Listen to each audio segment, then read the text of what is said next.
नमस्कार, नीतिश कुकिंग में आपका स्वागत है। आज मैं बनाने जा रही हूँ 1 कप सूजी से ढेर सारे स्वादिष्ट और बेहद कुरकुरे पापड़। ना फटेंगे, ना क्रैक होंगे, ना टूटेंगे और बहुत ही कम समय लगेगा। बहुत ही कम इंग्रेडिएंट्स के साथ हम ये बनाने वाले हैं। ना तो आपको गर्मी में छत पर धूप में इनको सुखाने जाना पड़ेगा और ना ही बेलने की झंझट। आसानी से बनाएंगे ये रेसिपी। तो चलिए नया फ्लेवर टेस्ट कर लेते हैं।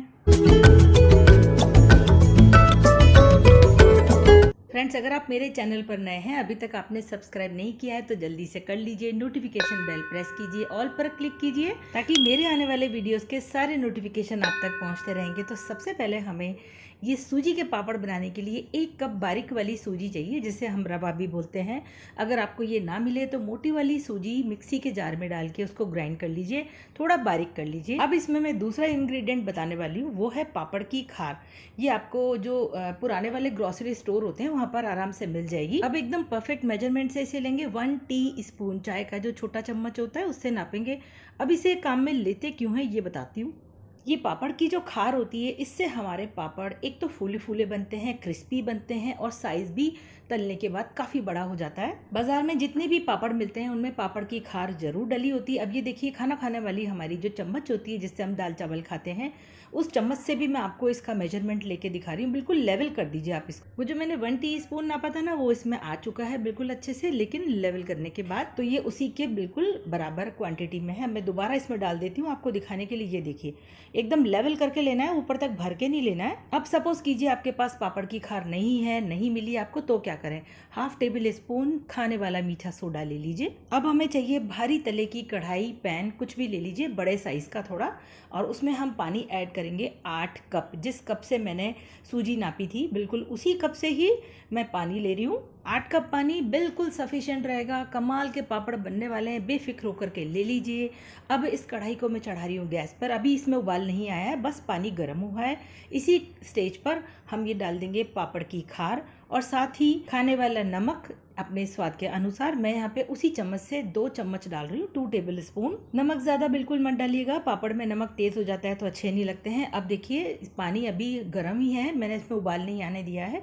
अब ये जो सूजी हमने ली है, इसको एक हाथ से तो हम सूजी डालेंगे कढ़ाई में, दूसरे हाथ से इसको हम मिक्स करते जाएंगे। एक साथ ही अगर आप पूरी सूजी डाल देंगे तो नीचे जाके जम जाएगी और उसके लम्स पड़ जाएंगे। तो बस एक हाथ से मिक्स करते जाइए, दूसरे हाथ से डालते जाइए धीरे धीरे करके। फ्लेम को इस समय हाई रखना है और नीचे खुरसते हुए लगातार आपको चलाना है। बीच बीच में, अभी शुरू में तो क्योंकि इसमें उबाल नहीं आया है तो बीच बीच में छोड़ भी सकते हैं, वरना नीचे लग जाएगी अगर आप बाद में छोड़ेंगे। तो लगातार चलाते रहना है। देखिए, अब ये जैसे जैसे सूजी पानी एब्जॉर्ब कर रही है ना, तो ये बिल्कुल गाढ़ा होता जा रहा है मिक्सचर। बस आपको ध्यान रखना है कि नीचे से ये लगे नहीं बिल्कुल भी। लगातार इसको चलाते रहिए नीचे से खुरसते हुए, इसीलिए हमने हैवी बॉटम पैन वाली कढ़ाई ली है। देखिए, बिल्कुल मिक्सचर गाढ़ा हो चुका है और ये बहुत ही सुंदर भी लग रहा है मिक्सचर। इसको पकाने में कम से कम 12 से 15 मिनट लगेंगे। अच्छे से पकना चाहिए, सूजी गल जानी चाहिए, ताकि हमारे पापड़ में बिल्कुल भी क्रैक्स नहीं आएंगी, फटेंगे नहीं, टूटेंगे नहीं बिल्कुल भी। कंसिस्टेंसी आप देख लीजिए इसकी कैसी थिकनेस है। अब मैं डाल रही हूँ इसमें 1 टेबल स्पून जीरा। इसे पहले डाल देंगे तो हमारे जो मिक्सचर का कलर है थोड़ा सा पीला पीला हो जाएगा। अब इसमें मैं डाल रही हूँ 1/2 table spoon black pepper powder. इससे स्वाद बहुत ही अच्छा आएगा। जीरा अगर हम शुरू में डाल देते हैं तो उससे हमारा जो ये बैटर होता है थोड़ा सा डार्क कलर का हो जाता है। हमें पापड़ चाहिए सुंदर सुंदर, कलर भी अच्छा होना चाहिए। कोई भी चीज़ अब जब बनाएं तो उसकी रंगत भी अच्छी होनी चाहिए, देखने में सुंदर भी लगते हैं, तभी ज़्यादा अच्छा लगता है खाने में। देखिए, अब बिल्कुल ये मिक्सचर पक चुका है। मैंने इसको पका लिया है 15 मिनट। फ्लेम मैंने ऑफ कर दी है। 5 मिनट के लिए इसे हम ठंडा होने देंगे, क्योंकि ये बहुत ही ज़्यादा गर्म है। प्लास्टिक शीट पे अभी हम इसे नहीं डालेंगे। जब ये ठंडा हो रहा है तब उस समय आप बीच बीच में इसको चला दीजिए, वरना क्या होगा, ऊपर जो लेयर है उस पर पपड़ी जम जाएगी। अब थोड़ा सा बैटर एक बाउल में अलग से निकाल लीजिए और बाकी को ढक के रख दीजिए, ताकि ठंडा ना हो।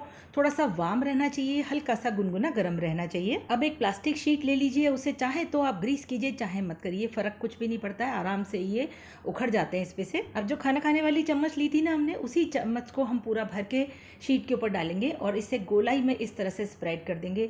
काफ़ी मोटा आपको रखना है इसको, मतलब पतला मत रखिएगा, सूखने के बाद ये बहुत पतले हो जाते हैं, श्रिंक हो जाते हैं। बस इसी तरह से सारे पापड़ आप बनाते जाइए, एक एक चम्मच डालते जाइए, स्प्रेड करते जाइए। और अगर आपको इस तरह से फैलाने में साइज़ एक एक सा नहीं मिलता है और टेढ़े मेढ़े हो जाते हैं, तो दूसरा तरीका भी आपको बता देती हूँ। देखिए, कोई बड़े साइज़ की चूड़ी ले लीजिए, थोड़ी ऊंची, और उसमें उसी चम्मच से 1 चम्मच भर के बैटर डालिए और इसको इस तरह से फैला दीजिए और चूड़ी को उठा लीजिए। आपको याद है ना, मैंने पिछली बार भी रेसिपी डाली थी पापड़ की, उसमें ये आइडिया आपके साथ शेयर किया था। देखिए, थिकनेस आप देख सकते हैं पापड़ की, अच्छी मोटी है लेयर। ये पापड़ बहुत ही जल्दी बन जाते हैं, बहुत ही आसान रेसिपी है और ना इसमें बेलने का कोई झंझट है और ना ही धूप में सुखाने का झंझट है। अब आजकल ज़्यादातर लोगों के पास कहाँ है छत और कहाँ वो धूप में जाते हैं। धूप में बैठकर इनको सुखाना कितना मुश्किल है। आपको तो पता ही है इस समय कितना ज़्यादा टेम्परेचर है। हमारे यहाँ राजस्थान में तो अभी इस समय 47 डिग्री टेम्परेचर चल रहा है। बनाते बनाते बैटर अगर ये सूख जाए, थोड़ा सा गाढ़ा हो जाए, तो इसमें आप गर्म पानी डालिए, इसको मिक्स करिए और ये फिर से रेडी हो जाएगा पापड़ बनाने के लिए। तो मैंने तो डाइनिंग टेबल पर फैन के नीचे बैठ करके आराम से ठंडक में ये पापड़ बनाए हैं और 1 कप सूजी से आप देख सकते हैं कितने सारे पापड़ बन चुके हैं। आपको जितनी क्वांटिटी बनानी है उतनी सूजी ले सकते हैं। 2 बार में बनाइए, 3 बार में बनाइए, लेकिन ये बहुत ही कमाल के बनने हैं। 1 कप सूजी के पापड़ से तो पता ही नहीं चलेगा कब ख़त्म हो जाएंगे। ये देखिए, थिकनेस आपको मैं पास से दिखा रही हूँ और लगभग 3-4 घंटे के बाद आप ये देखिए थोड़े से श्रिंक होना शुरू हो गए हैं, इन्होंने जगह छोड़ दी है। तो अभी नीचे से देखिए कितने गीले दिख रहे हैं आपको। तो बस इस स्टेज पर आप इसे पलट दीजिए। मात्र 24 घंटे लगे मुझे इन पापड़ों को पूरी तरह सुखाने में, क्योंकि इस समय गर्मी बहुत तेज़ है। सूखने का टाइम डिपेंड करता है मौसम के ऊपर। सूखने के बाद देखिए अब पापड़ थोड़े पतले पतले दिख रहे हैं आपको, थोड़े श्रिंक भी हो गए हैं, शेप भी टेढ़ा मेढ़ा हो गया है इनका। मैंने 12-13 घंटे तो शीट पर ही रहने दिया है। उसके बाद इन्हें कलेक्ट करके और बड़ी कढ़ाई में डाल दिया और उसके बाद मैंने 12-13 घंटे इसी में ही सूखने दिया। आप चाहें तो इन्हें कलेक्ट करके और अगर धूप में चाहें तो बाहर धूप में भी सुखा सकते हैं। सूख गए हैं बहुत अच्छे से, इसलिए मैं आपको इनकी आवाज़ दिखा रही हूँ। छत पर जाकर के इतनी गर्मी में पापड़ बनाने की झंझट खत्म और बहुत ही आसानी से आप घर में बैठ के ठंडक में इनको बनाइए। सभी पापड़ मैं आपको अच्छे से दिखा रही हूँ, कोई पापड़ में क्रैक्स नहीं आई हैं, कोई पापड़ टूटा नहीं है, कटे फटे नहीं है, एकदम परफेक्ट पापड़ बने हैं। तो बस ये रेसिपी फॉलो कीजिए और जल्दी से बना डालिए फटाफट। अभी तेज़ गर्मी है, जल्दी से सूख भी जाएंगे। मैं अभी आपको तल करके भी दिखाती हूँ। हाई फ्लेम पर तेल को गर्म कीजिए और एक एक करके इसमें पापड़ तलिए। एक साथ मत डालिए, एक डालिए और उसे अच्छे से जगह दीजिए बड़ा होने की, फूलने की। और देखिए डालते ही कितना बड़ा हो गया है और इसकी थिकनेस भी बढ़ गई है। और यही फ़र्क होता है पापड़ की खाद डालने में, इससे पापड़ बहुत ही कमाल के बनते हैं। पापड़ बनाने के बाद एयर टाइट कंटेनर में भर के रख दीजिए और पूरे साल एंजॉय कीजिए। शाम की चाय के साथ गरम गरम पापड़ तलिए बारिश के मौसम में, बस मज़ा ही आ जाएगा। बच्चों को खाने के साथ दीजिए। और क्या, बस अब जाइए मत, जाने से पहले एक लाइक तो दे दीजिए। इतनी अच्छी रेसिपी आपके साथ शेयर की है। मेरी रेसिपी का लिंक दूसरों के साथ शेयर कीजिए, आपको थैंक यू बोलेंगे इतनी अच्छी रेसिपी शेयर करने के लिए। चलिए आवाज़ सुनाऊँ आपको,